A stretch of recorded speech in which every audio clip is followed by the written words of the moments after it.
BJP के उम्मीदवार किसी एक इबादतगाह की तरफ, मस्जिद की तरफ रुख करके इस तरह से इशारा कर रही है कि उसके तरफ तीर मारेंगे। और वो तीर मारने का वो इमेजिनरी तरीका वो किसी इबादतगाह के ऊपर नहीं था, वो हैदराबाद के अमन के ऊपर था। वो जो तीर मारने का वीडियो जो दुनिया ने देखा, वो हैदराबाद में हिंदू और मुसलमानों के अमन को कमजोर करने के लिए किया गया। हैदराबाद की आवाम उस वीडियो को सामने रखकर 13 मई के दिन उस इबादतगाह को भी देखेंगे और बीजेपी के इस नापाक अज़ाइम को भी देखेंगे। बता दो ऐसी ताकतों को, बीजेपी आरएसएस को, कि तुम लाखों हरकतें कर लो, तुम तीर इमेजिनरी चलाओ या तुम तीर चलाओ, हम तुम्हारे तीर का जवाब मोहब्बत से देंगे। अब आप देख रहे हैं कि एक बीजेपी के उम्मीदवार किसी एक इबादतगाह की तरफ, मस्जिद की तरफ रुख करके इस तरह से इशारा कर रही है कि उसके तरफ तीर मारेंगे। अब भी आप वोट नहीं देंगे? अब भी आप समझेंगे कि नहीं नहीं असद साहब अब मजलिस जीत जाएगी? मेरे भाई, अगर एहसास है, तकलीफ है, उस इबादतगाह के लिए अगर तकलीफ है, तो कम से कम मजलिस के लिए नहीं तो कम से कम उस इबादतगाह की अजमत के लिए तो निकल कर वोट डालो मजलिस के लिए। अगर आज भी तुम सोते रहोगे तो फिर कब उठोगे? और वो तीर मारने का वो इमेजिनरी तरीका वो किसी इबादतगाह के ऊपर नहीं था, वो हैदराबाद के अमन के ऊपर था। वो तीर मारने का इमेजिनरी तरीका जो बताया गया, वीडियो आया, वो हैदराबाद के अमन को खत्म करने के उनके अज़ाइम दिखा रहे थे।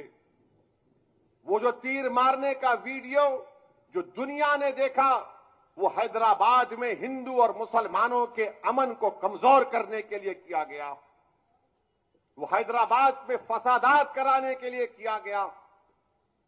मैं तो हैदराबाद की आवाम से, बल्कि तेलंगाना की आवाम से दर्दमंदाना अपील करूंगा कि असदुद्दीन ओवैसी से आपको नफरत हो सकती है, इख्तलाफ हो सकता है, मगर शहर का अमन तो सबके लिए है ना। अगर हैदराबाद में फसाद होगा तो हैदराबाद की इकोनॉमी ऐसी है कि यहां पर 80% लोग अगर रोज घर से निकलकर काम नहीं करेंगे तो उनके घर में चूल्हा नहीं जलता।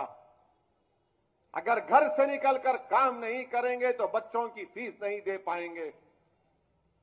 तो मैं उम्मीद करता हूं कि हैदराबाद की आवाम उस वीडियो को सामने रखकर 13 मई के दिन उस इबादतगाह को भी देखेंगे और बीजेपी के इस नापाक अज़ाइम को भी देखेंगे।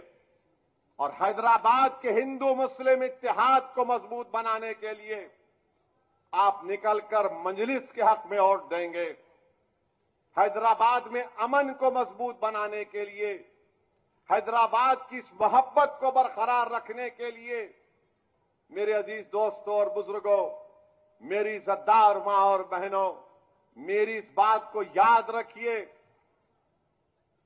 कि जो लोग हमारे वजूद के खिलाफ हैं, जो लोग हमारी शनाख्त को मिटाना चाहते हैं, जो लोग हमारी तहजीब को खत्म करना चाहते हैं, अल्लाह उनके हरकतों से हमको बता रहा है कि देखो ये लोग ऐसे हैं।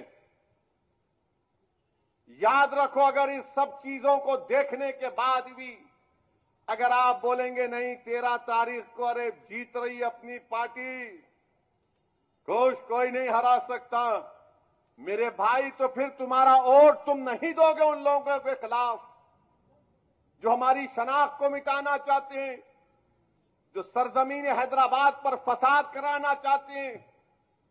निकलो, वोट एक अमानत है, इस अमानत को इस्तेमाल करो मेरे भाई, और अपनी जमात मजलिस को कामयाब करो।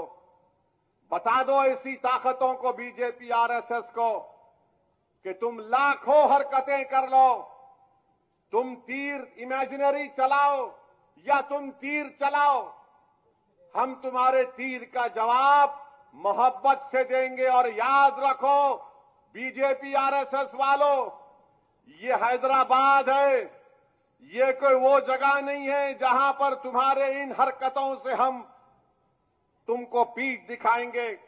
जमहूरी तरीके से बीजेपी के साथ साथ वजीर आजम और आरएसएस के लोगों से हमने मुकाबला किया इस सरजमीन पर। अगर कोई जमात 40 साल से हैदराबाद की पार्लियामेंट की सीट जीत रही है तो क्यों जीत रही है? क्योंकि हमने बीजेपी आरएसएस को उनके नापाक अजाइम में शिकस्त दी।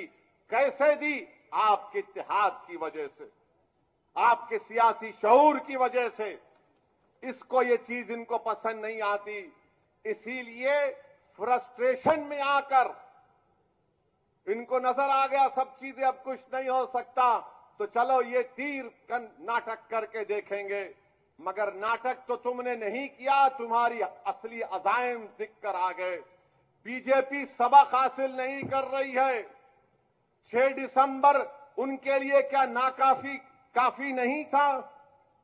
क्या नुपुर शर्मा तुमको और एक मर्तबा चाहिए मिस्टर मोदी? क्या तुमको फिर से नुपुर शर्मा चाहिए मिस्टर अमित शाह? क्या इस विकसित भारत की बात वजीर आजम कर रहे हैं? ये हैदराबाद है बीजेपी आरएसएस वालों, जहां पर हम बरसों से मिलकर रह रहे हैं। हमारे मजहब अलग हो सकते हैं मगर हमारी जबान एक है,